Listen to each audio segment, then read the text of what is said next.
So you know that you're supposed to save money to get ahead.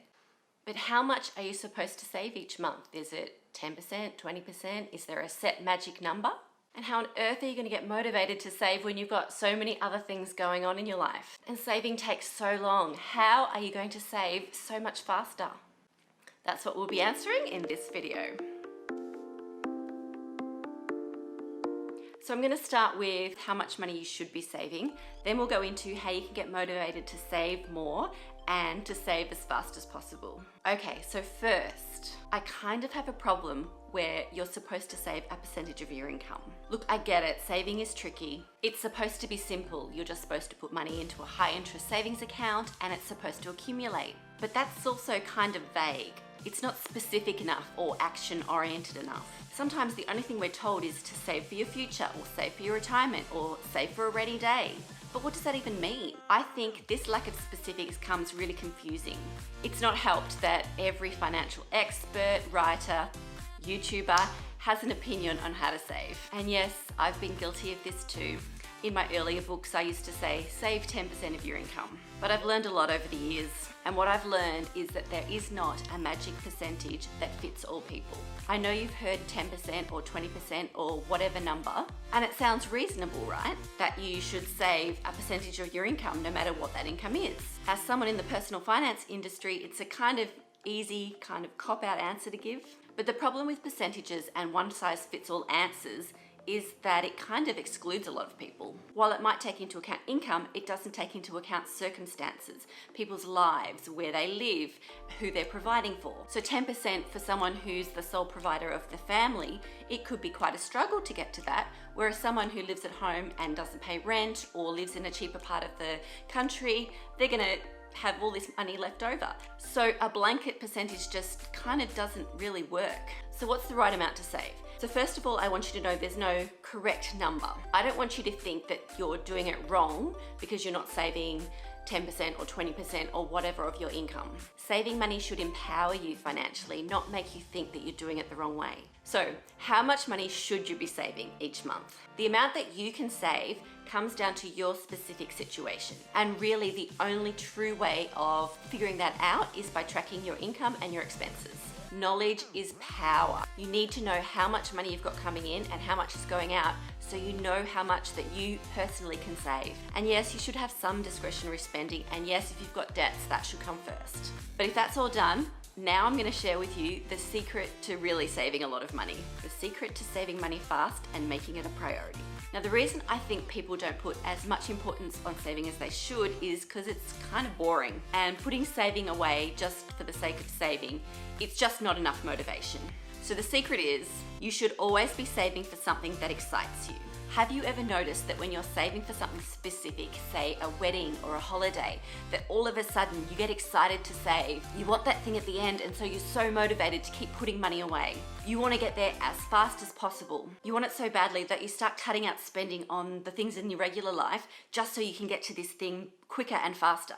So the thing that has changed is now that you're motivated to save because you want that end goal. You want the holiday, you want the big fancy wedding, you want the brand new car, and you want it so badly that you're willing to change your lifestyle for it. You don't put away 20% of your income, you put away as much as you can. You want that thing. And that is the secret to saving. You need to be excited about what you're saving for. Just saving money isn't enough. So here is what I want you to do. Make a list of 3 or 4 or 5 things that you really want in life. Something that you dream about that is out of your financial reach right now, but would just be the best thing if you had it. Now, go and find out how much those things cost. If it's a holiday, research flights and accommodation. If it's a car, go look at dealerships and see how much that car costs. You need those costs, it's part of it. You need to know how you're progressing towards the goal, because seeing those savings grow towards the goal that you're going for is going to motivate you even more. Now, once you've got a list of 3 or whatever items, pick one that you're going to concentrate on, and it can only be one thing at a time. Once you get to that one thing, you can move on to the next thing, but for now, just concentrate on the one thing that you want to go for first. It doesn't matter which one you choose. It could be the one that makes your heart sing the loudest.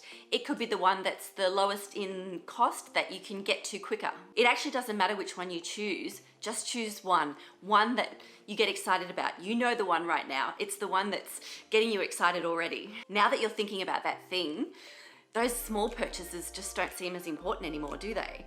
You want the big thing, not the small things. You'll notice that you'll find yourself looking at things differently when you go shopping. You'll pick up something and go, well, this isn't really gonna get me that holiday. This is kind of, I don't need this. It really does change your mindset on saving.